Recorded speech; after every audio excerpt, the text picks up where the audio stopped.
അപ്പോൾ ഗൈസ് ഇന്ന് നമുക്ക് വന്നിരിക്കുന്നത് എന്താണെന്ന് വെച്ച് കഴിഞ്ഞാൽ ടൊയോട്ട കോളിസിൻ്റെ ഒരു ടാക്കോമീറ്ററാണ്. ഇതിൻ്റെ ഇഷ്യൂ എന്താണെന്ന് വെച്ച് കഴിഞ്ഞാൽ ഇതിനകത്ത് മീറ്റർ മര്യാദക്ക് വർക്ക് ചെയ്യുള്ള, അതേപോലെ തന്നെ എന്താ ഇതിൻ്റെ ലൈറ്റ് ഒന്നും ചിലത് കത്തുള്ള. അപ്പോൾ നമ്മൾ നോക്കിക്കഴിഞ്ഞപ്പോൾ കണ്ട അതിൻ്റെ പാഡ് ഇങ്ങനെ പോയേക്കണതാണ്. പാഡ് എന്ന് പറഞ്ഞാൽ PCBയിൽ ആ സർക്യൂട്ട് അങ്ങോട്ടും ഇങ്ങോട്ട് പോയേക്കണതാണ്. ഇപ്പോൾ കണ്ടോ, ഇതേ കണ്ടോ, ഈ വഴിയുള്ള ഇങ്ങോട്ടുള്ള കണക്ഷനും ഇതൊക്കെ ഡാമേജ് ആയിട്ടുണ്ട്.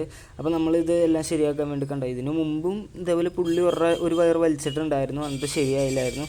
അതുപോലെ ഇതിൻ്റെ പാഡെല്ലാം ഇങ്ങനെ പൊളിഞ്ഞ് പോകുന്നേക്കാണ്. കണ്ടോ, ഈ കാണുമ്പോൾ 3 പാഡുള്ളൂ എന്ന് തോന്നുമെങ്കിലും ഫുൾ പാഡ് പോയേക്കണ കണ്ടോ. അതേപോലെ ഈ സർക്യൂട്ട് പോയേക്കണ ഇത് എല്ലാം പോയേക്കണുണ്ടോ. അപ്പോൾ നമ്മളിതെല്ലാം സെറ്റ് ചെയ്തെടുത്തിട്ടുണ്ട്. സെപ്പറേറ്റ് സർക്യൂട്ടെല്ലാം ട്രാക്ക് ചെയ്ത് വയർ ഇങ്ങനെ വലിച്ച് കണ്ടോ, പാഡെല്ലാം ക്ലിയർ ചെയ്തിട്ടുണ്ട്. പാഡ് നമ്മൾ സെപ്പറേറ്റ് ലെഡ് വെച്ചെല്ലാം സെറ്റ് ചെയ്തിട്ടുണ്ട്.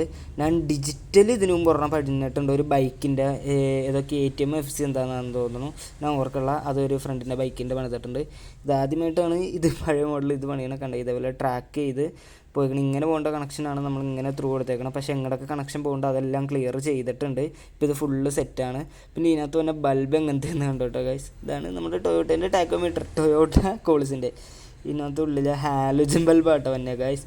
ഇപ്പോൾ ഉള്ള വണ്ടിയിലെല്ലാം LED ആണെങ്കിലും ഇതിൻ്റെ ഹാലോജൻ ബൾബ് തന്നെ. ഞാൻ ഒരെണ്ണം ഊരി കാണിച്ചു തരാം കേട്ടോ. ഇപ്പോൾ കണ്ടോ, ഇതിപ്പോൾ എല്ലാം വർക്ക് ചെയ്യും. കണക്ഷനെല്ലാം കൊടുത്തുകൊണ്ട് കണ്ട ഹാലോജൻ ബൾബ് 12 വോൾട്ടിൽ വർക്ക് ചെയ്യുന്ന ഹാലോജൻ ബൾബാണ് പറഞ്ഞത്. ഇത് ജസ്റ്റ് ഇങ്ങനെ തിരിച്ച് ഊരിയെടുക്കാൻ പറ്റും. ബൾബെല്ലാം പക്കയായിരുന്നു കേട്ടോ. ഈ ലൈറ്റ് കത്തുള്ള എന്ന് പറഞ്ഞെങ്കിലും ഈ കണക്ഷൻ പാഡ് പോയതിൻ്റെ ആയിരുന്നു. കണക്ഷൻ ഇതെല്ലാം പോയി.